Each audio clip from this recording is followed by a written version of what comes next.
এমনকি আমাদের নাক দিয়ে রক্ত বের হয়ে গেছে।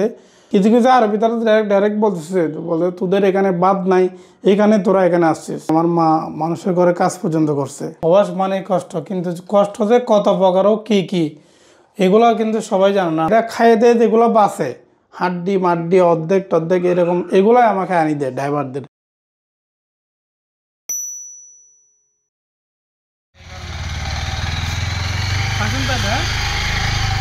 লাবলু শীলের প্রবাস জীবনের কাহিনী শুনে যে কারো আবেগ ধরে রাখা কষ্টকর হবে। মাত্র ১৭ বছর বয়সে প্রবাস জীবন শুরু এবং দীর্ঘ ১৬ বছরের প্রবাস জীবনে তার কষ্টের কাহিনীগুলো শুনে চোখের পানি ধরে রাখা দায়। সবাই মনে করছে বিদেশে কি টাকা ওখানে গাছে ধরতেছে, ওখানে আপনার শ্রম দিতে হবে, আপনার কষ্ট এগুলো রক্ত বিক্রি করার মতো টাকা। আমি একটু সুযোগ পেলে গাড়ি সাইড করে ঘুমাই যেতাম। আমরা ঘুমাতে 1-2 বেজে যায় মনে করেন, আবার সকালে 5টা বাজে ওঠা, আবার গাড়ি ওয়াশ করা। যে ঠান্ডার দিনে ঠান্ডা, গরমের দিনে গরম। হাজার আরবি আছে এরকম যারা মানে আমাদের একদম পাত্তা দেয় না। অনেক বলে যে তোদের কাছে টাকা থাকলে কি তোরা এখানে আসতে কাজ করতে আসছিস, সেটা কাজ করবি, তোরা কবে খাবে এটা আমরা ডিসিশন নিব। আপনি ইচ্ছে করে চাইলে বাইরে যে খাইবেন কোনো কিছু, এই সময়টা আপনি পাবেন না। আপনি মোবাইলটা বাথরুমে গেছেন না, বাথরুমে নিয়ে যেতে হবে। আপনার কল আসলে সাথে সাথে আপনি রিসিভ না করেন না, তাহলে তো আপনার কাজে শেষ।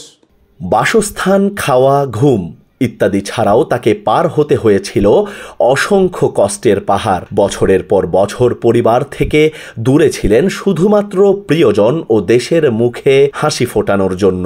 স্কুল ডিউটি শেষ করার পরে আমি আসি, নাস্তা করি। নাস্তা করার পর থেকে মনে করেন ওখানে মজলিস আছে বড়, যেখানে বসে সবাই সন্ধ্যাবেলায়, ওইটা ক্লিনিং করতে হয়, ভ্যাকিউম মারতে হয়। মনে করেন যে আপনার জুলি আছে, এগুলা সাবান দিয়ে, যে স্পিড গান আছে, প্রেশার গান, এগুলা দিয়ে মনে করেন এগুলো ক্লিন করতে হয়, ভ্যাকিউম করতে হয়, ইভেন কি ওয়াশরুম পর্যন্ত। প্রতিদিন এমন গরম পড়তেছে, মানে আমাদের নাক দিয়ে রক্ত বের হয়েছে, অনেকবার রক্ত বের হয়েছে। অল্প বয়সে বাবা মারা যাওয়ার পর ভাই বোনদের অনেক কষ্ট করে বড় করে তোলেন তার প্রিয় মা। সেই মায়ের মুখে হাসি ফোটাতে পেরে তিনি আজ কিছুটা হলেও স্বস্তি বোধ করছেন। আমি বলবো যে আমার মা তো দুনিয়ার সর্বোচ্চ স্ট্রং, শক্তিশালী মা। উনি যতটুকু পারছে আমাদেরকে নিয়ে মানে অনেক এতটুকু করছে, এটা অনেক বড়। সবকিছুর পাশাপাশি বললেন বাংলাদেশের এয়ারপোর্টের কষ্টের দিনগুলোর কথা। চট্টগ্রাম এয়ারপোর্টে আমি ল্যাপটপ হারাইছি, একটা মোবাইল হারাইছি, আরো অনেক কিছু হারাইছি। দুবাই থেকে আমি 13 সালে আসছি, একটা আমার ইউকের একটা লাগেজ ছিল ভালো, হ্যান্ড ট্রলি আর কি, ওই ট্রলিটা কেটে এরা নিয়ে নিচ্ছে।